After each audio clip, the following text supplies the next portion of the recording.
All right, welcome to This Explainer. Today we're diving into one of the most wild, beautiful, and ultimately heartbreaking stories in modern European football, Málaga CF's 2012 to 2013 season. If you followed La Liga back then, you know this was a year that felt like absolute magic. A club from the south of Spain suddenly going toe-to-toe with the titans of the continent. But here's the catch. Right beneath the surface of all that glittering success, the foundation was literally crumbling away. So it brings up this really fascinating paradox. What actually happens when a club's absolute peak, its greatest ever triumph on the pitch, is simultaneously its biggest financial disaster? To wrap our heads around this massive contradiction that kind of defined an entire era of Spanish football, we need to look at both the incredible heights they reached and, well, the devastating cost of getting there. Section 1. A historic dream season, conquering Europe. Under the brilliant guidance of head coach Manuel Pellegrini, Málaga didn't just show up to compete, they were absolutely dazzling domestically. We're talking a sixth-place finish overall in the Liga with 57 points. But honestly, it wasn't just about the points, it was who they were taking them from. The fans finally got to witness their team secure their first-ever league victory against the powerhouse Real Madrid in an unbelievable 3-2 thriller. They also marched right into the daunting Camp Nou and grinded out a hard-fought 2-2 draw against Barcelona in the Copa del Rey. Week in and week out, this squad proved they could hang with the absolute giants. Oh, and at their home fortress, La Rosaleda, they went completely unbeaten during their Champions League group stage.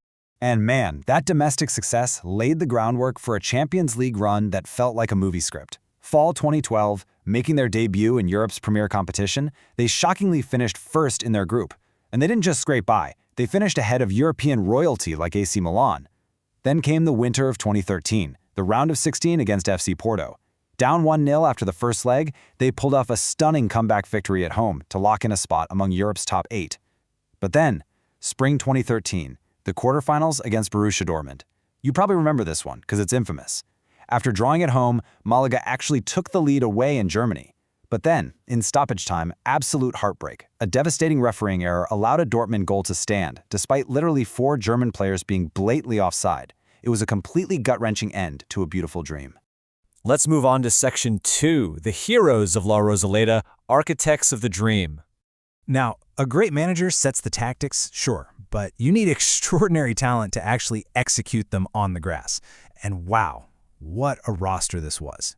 We're talking a perfect heavy-hitting blend of established international stars and seasoned veterans. You had Javier Saviola leading the line, Jeremy Toulon anchoring the midfield, and Martín Demichelis holding down the backline. Actually, scratch that, holding it down doesn't do it justice, he was a rock.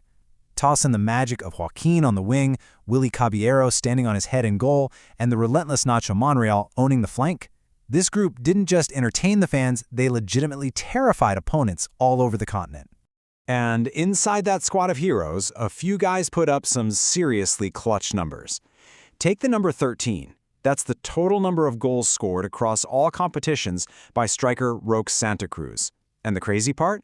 He was brought in on a remarkably cheap €800,000 loan from Manchester City. His goals were the absolute engine driving Malaga's European push. Talk about a game-changer of an investment. Then we have the number 9. That is the number of La Liga goals scored by a 21-year-old phenom you might just know, Isco. Over the course of this season, Isco firmly established himself as the undisputed breakout star of European football. He was the creative heartbeat of this team. He dictated the tempo, scored vital goals, and honestly just left the entire continent in awe of his immense potential. But here comes the twist. Section 3. The hidden reality. A club bleeding dry. This is where we have to pull the rug out. Because while the team was soaring on the pitch, behind closed doors, the club was secretly collapsing. To understand how this happened, we have to look at the man at the very top, Sheikh Abdullah bin Nasser Al Thani, a Qatari billionaire who bought the club and presided over this era. When he first arrived, it was all about immense sporting ambition and a flood of early investment. But his tenure ultimately became defined by this fatal discrepancy between those high-flying ambitions and the actual day-to-day financial reality of running a football club.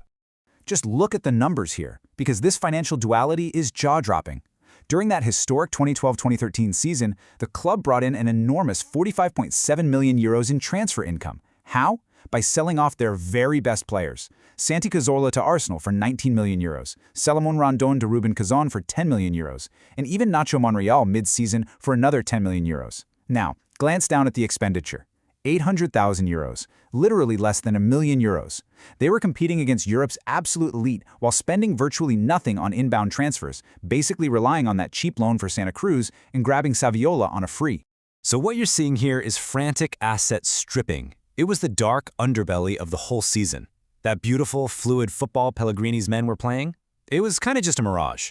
Ownership was rapidly liquidating the squad's core assets just to desperately raise funds and cover mounting debts.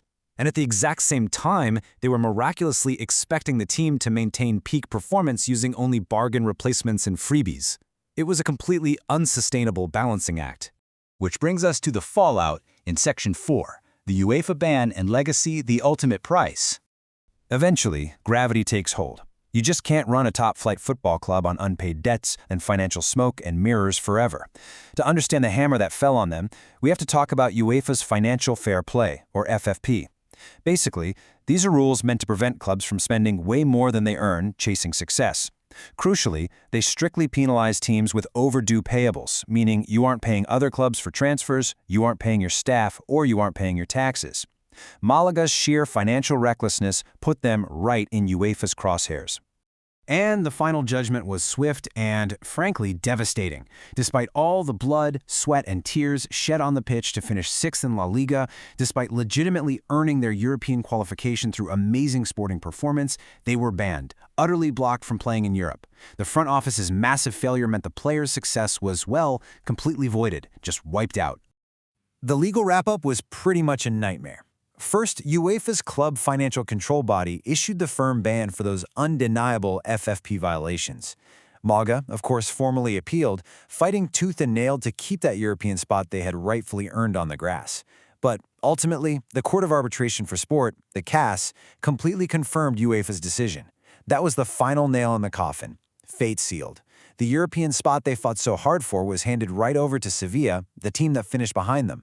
The dream was officially over. So, it leaves us with this lingering, painful question that completely defines this era for Málaga CF. Was a single season of unforgettable Champions League magic, the massive wins over Milan, the epic comeback against Porto, that gut-wrenching heartbreak in Dortmund, was all of that truly worth the devastating financial collapse and institutional punishment that followed? It's a harsh reminder that in modern football, what happens on the balance sheet is absolutely every bit as critical as what happens on the pitch. Thanks for joining me on this explainer. Keep questioning, keep learning, and we'll catch you next time.